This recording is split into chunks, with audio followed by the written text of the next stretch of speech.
हमारे साथ जेएस राजपूत साहब जुड़ रहे हैं। आप फॉर्मर डायरेक्टर हैं एनसीईआरटी के। सर बहुत बहुत स्वागत है आपका आज तक पर। डॉक्टर संदीप वोरा हमारे साथ जुड़ रहे हैं, आप साइकोलॉजिस्ट हैं। और परवीन मल्होत्रा हमारे साथ हैं, आप करियर काउंसलर हैं। तो राजपूत जी, सबसे पहले आपके साथ ही मैं शुरुआत करूंगी। देखिए, पेपर्स कैसे होंगे, एग्जाम्स कैसे होंगे, 31 दिसंबर को कोई फॉर्मल अनाउंसमेंट इस पर शिक्षा मंत्री करेंगे, लेकिन एक एक्सपर्ट होने के नाते आप अभी क्या एडवाइस करते हैं?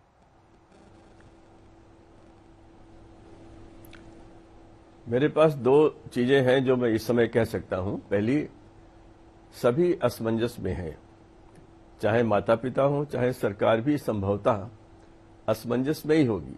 वो उधर बढ़ रही है, वो घोषणा करेंगे तिथियों की, अपनी तैयारी करेंगे, लेकिन ये सब इस पर निर्भर करेगा कि अगले महीने या अगले 1.5 महीने में कोरोना की स्थिति कैसी रहती है। इस समय संख्याएं प्रभावित लोगों की, पॉजिटिव्स की कम हो रही हैं और इससे थोड़ी सी आशा बनती है।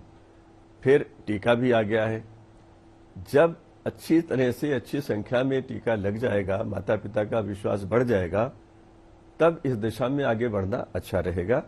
तैयारी तो करनी चाहिए, सरकार को भी करनी चाहिए।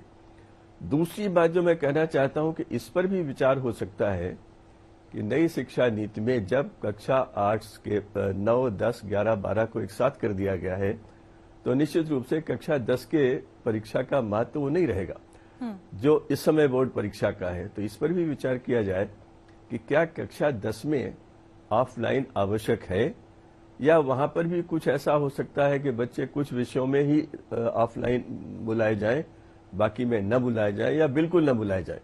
ये एक संभावना है जो बहुत से माता पिताओं से मेरी चर्चा में निकली है। तो अभी मैं ये कहूंगा कि ये सरकार सही दिशा में जा रही है, लेकिन जो अंतिम निर्णय होगा वो संभवतः परीक्षा के 10-15 दिन पहले ही होगा।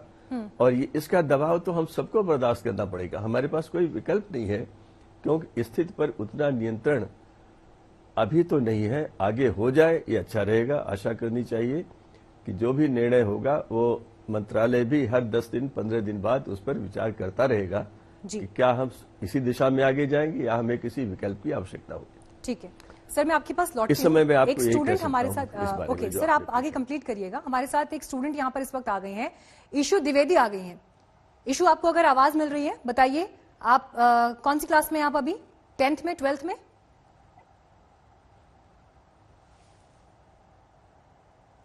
ईशु, आप तक आवाज पहुंच रही है?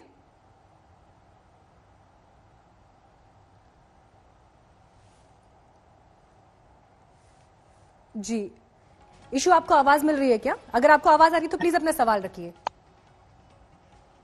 मैम ये पूछ रही थी कि मैं 12th स्टैंडर्ड में हूँ, हमारी स्टडीज ऑनलाइन ली गई है। ठीक है, हमारी स्टडीज ऑनलाइन हमने की है अभी तक। आपको किस तरह की दिक्कतें ऑनलाइन स्टडीज में आई हैं? हमारे एग्जाम कब होंगे, मतलब कि वैसे तो फेब में एग्जाम्स हमारे हो जाते हैं, जैन में प्रीलिम्स होती है, फेब में अपने हमारे बोर्ड होते हैं। हाँ, लेकिन अभी तारीखें क्योंकि क्लियर नहीं है, 31 को उस पर तस्वीर क्लियर होगी। इशिका कुमार भी हमारे साथ जुड़ गई हैं। इशिका, पूछिए अपना सवाल। मैम, मेरे को लगता है कि एक सजेशन है मेरा बोर्ड्स कराने के लिए। I mean 12th standard, and मुझे लगता है कि जो सारे स्टूडेंट्स और टीचर्स जो कंडक्ट करेंगे उनको आई थिंक वैक्सीन देने के लिए प्रायोरिटी रखनी चाहिए, जिससे कि boards I think easily conduct हो सकते हैं। Because offline is a better mode than online, because हम भी ऑनलाइन टेस्ट दे रहे हैं तो उसकी validity I don't think so for everyone.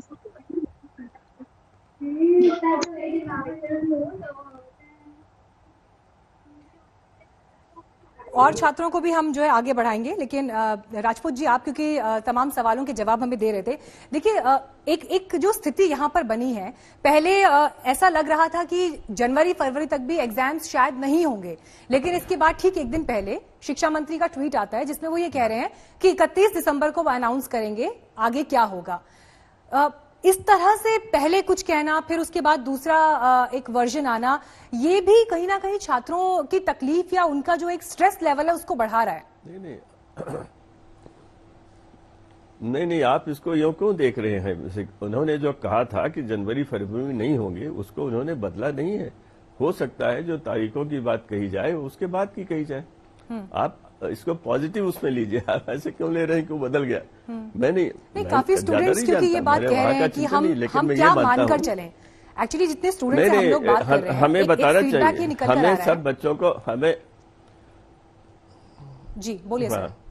नहीं, मुझे ऐसा लगता है कि हम सभी को अभी ये मानना चाहिए कि जनवरी फरवरी में परीक्षाओं की डेट की घोषणा मंत्री जी नहीं करेंगे, क्योंकि वो कह चुके हैं। जैसे मैं ये मानूंगा कि वो जो घोषणाएं करेंगे वो मार्च अप्रैल के आगे, मतलब फरवरी के बाद की ही किसी तिथि की होगी। एक बात और यहां पर मैं कहना चाहता हूं, ऑनलाइन जो बच्चे पढ़ाई कर रहे थे उनकी कठिनाइयों की तरफ ध्यान देना बहुत आवश्यक है। बिल्कुल।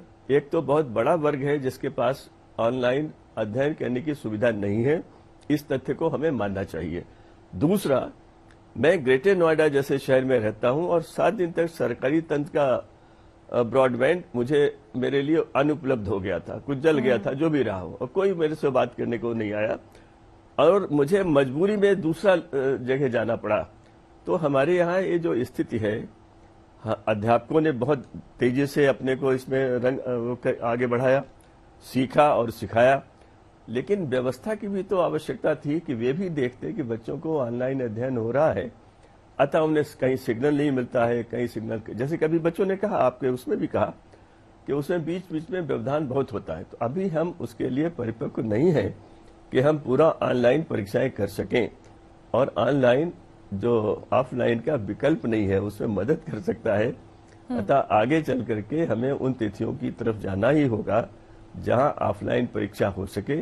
हाँ, ये भी मैं कहूंगा कि जो हमारा रेगुलर टेस्ट होता है, जो इंटरनल टेस्ट या असेसमेंट होता रहता है, उसका महत्व धीरे धीरे बढ़ेगा जी। और आवश्यकता हो तो उसे हमें अधिक बढ़ा देना चाहिए। जैसे ये जो 30% करिकुलम कम करने की बात कही गई है, इस पर भी विचार होते रहना चाहिए कि हो सकता है इसमें कुछ और भी हमें करना पड़े। बच्चों ने बहुत असुविधा में पढ़ा है। प्रायोगिक परीक्षाएं तो मैं समझता हूं असंभव होंगी, क्योंकि प्रयोग तो हुए ही नहीं है। तो अब उसका विकल्प क्या होगा, ये इन संस्थाओं को सोचकर आगे आना पड़ेगा। और वाकई सर, जिस बात का आप जिक्र कर रहे हैं, ये एक बड़ी चुनौती है।